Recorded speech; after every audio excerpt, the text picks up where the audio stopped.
καλώς ήρθατε σε ένα ακόμη βιντεάκι στο κανάλι μου στο YouTube. Λοιπόν, σήμερα στο σημερινό βίντεο θα σας μιλήσω για την Ελλάδα. Για την Ελλάδα του τότε, για την Ελλάδα του σήμερα και για την Ελλάδα του αύριο που θα θέλετε όλοι εσείς να έχουν. Συγγνώμη, εννοούσα για όλους εμάς, γιατί σημασία έχει όχι μόνο το προσωπικό όφελος κάθε φορά του ανθρώπου, αλλά και το συλλογικό όφελος, να δίνετε σημασία και στα δύο. Λοιπόν, ας ξεκινήσουμε αναφέροντας την αρχαία Ελλάδα. Θα ήθελα να μιλήσω για την αρχαία Ελλάδα ως ένα δείγμα, με ένα θαυμασμό μάλλον, που έχω προς αυτό, προς την εποχή εκείνη.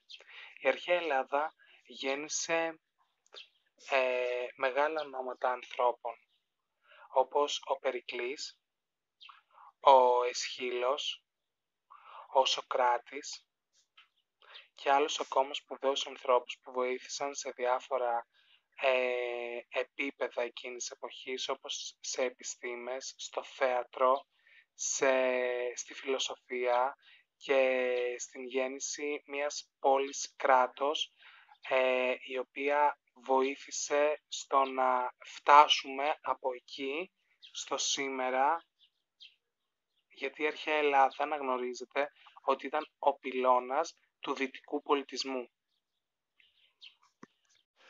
Όπως σας είπα, η αρχαία Ελλάδα ήταν ο πυλώνας του δυτικού πολιτισμού. Γέννησε τη φιλοσοφία, τη δημοκρατία, το θέατρο,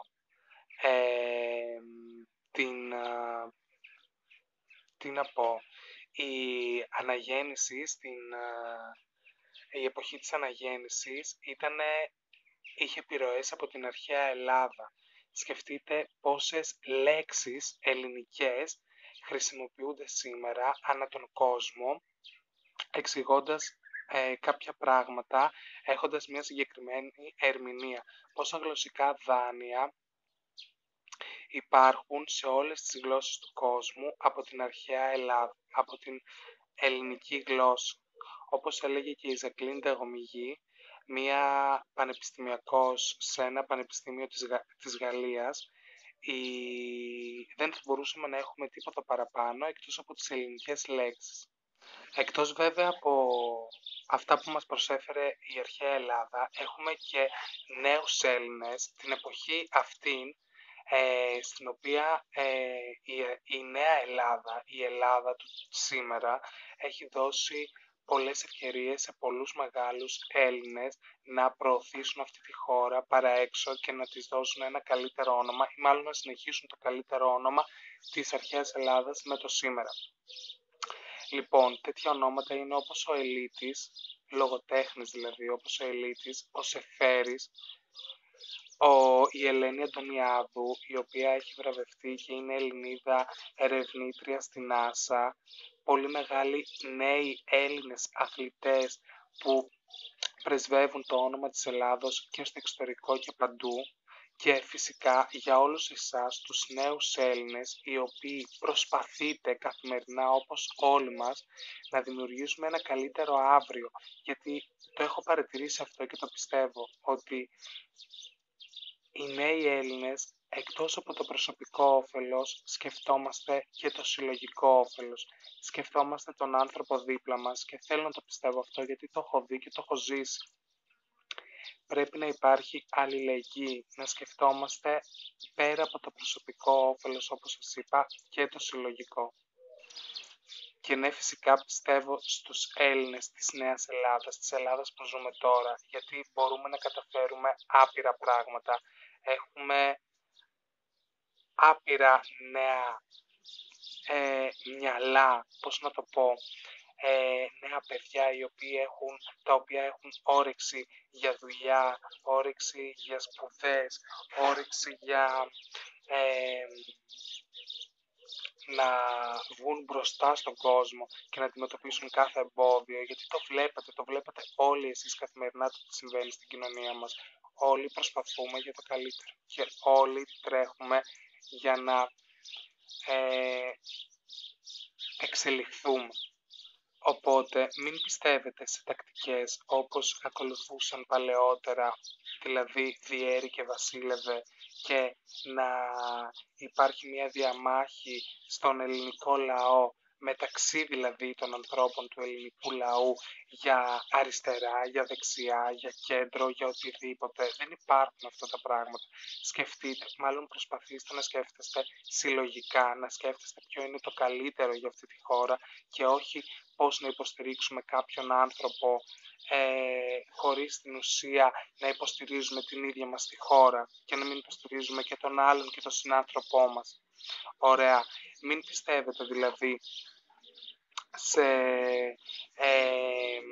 πώς να το πω, σε ψευδείς εντυπώσεις και σε ψέματα που αναπαράγονται καθημερινά μόνο και μόνο για να λειτουργεί αυτή η τακτική του Διέρη και Βασίλευε, γιατί αυτό έχει ως αποτέλεσμα να αποξενωνόμαστε ο ένας μεταξύ του άλλου.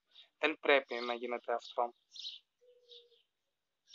Και να ξέρετε ότι αυτή η τακτική το μόνο που καταφέρνει είναι να έχει ως κέρδος το προσωπικό όφελος και όχι το συλλογικό. Αυτό να το γνωρίζετε. Οπότε θα ήθελα να σας δώσω μια συμβουλή κι εγώ σχετικά με την αυριανή ημέρα που είναι οι εκλογές στην Ελλάδα, οι ευρωεκλογές, οι τοπικές, οι περιφερειακές και όλα αυτά τα τμήματα εκλογών. Θα ήθελα να σας πω ότι την ψήφο σας, πώς να το πω, να προσέχετε που τη βάζετε. Γιατί είναι καθαρά προσωπικό θέμα. Είναι καθαρά προσωπική η ψήφο σας.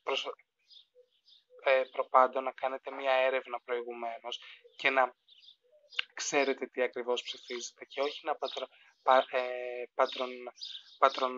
πατρονίζεστε από ανθρώπους του κύκλου σας, από γονείς, από φίλους, από αδέρφια, από ξαδέρφια, από τον κύκλο σας γενικότερα και να επηρεάζεστε από τις δικές τους εντυπώσεις, γιατί αυτές είναι οι δικές τους εντυπώσεις, δεν είναι οι δικές σας απόψεις και οι δικές σας επιλογές. Να το ξέρετε. Υπάρχει εκτός από το προσωπικό όφελος και το συλλογικό. Σκεφτείτε και αυτό. Αυτό ήταν το σημερινό βίντεο. Ελπίζω να σας άρεσε. Το ξέρω ότι μπορεί να σας κούρασα γιατί όλοι ασχολούνται με το κομμάτι της πολιτικής αυτή τη στιγμή. Αλλά εγώ δεν ήθελα να κάτσω να ασχοληθώ με την πολιτική. Θέλω μόνο να σας μιλήσω για το ποια είναι η Ελλάδα και το γνωρίζετε και εσείς ήδη. Ποια είναι η Ελλάδα και τι μπορεί να κάνει. Οπότε μην αφήνετε άλλους ανθρώπους που προσπαθούν να τη μειώσουν κι άλλο. Προσπαθήστε και να είστε μαζί με την Ελλάδα. Ευχαριστώ πολύ. Γεια σας.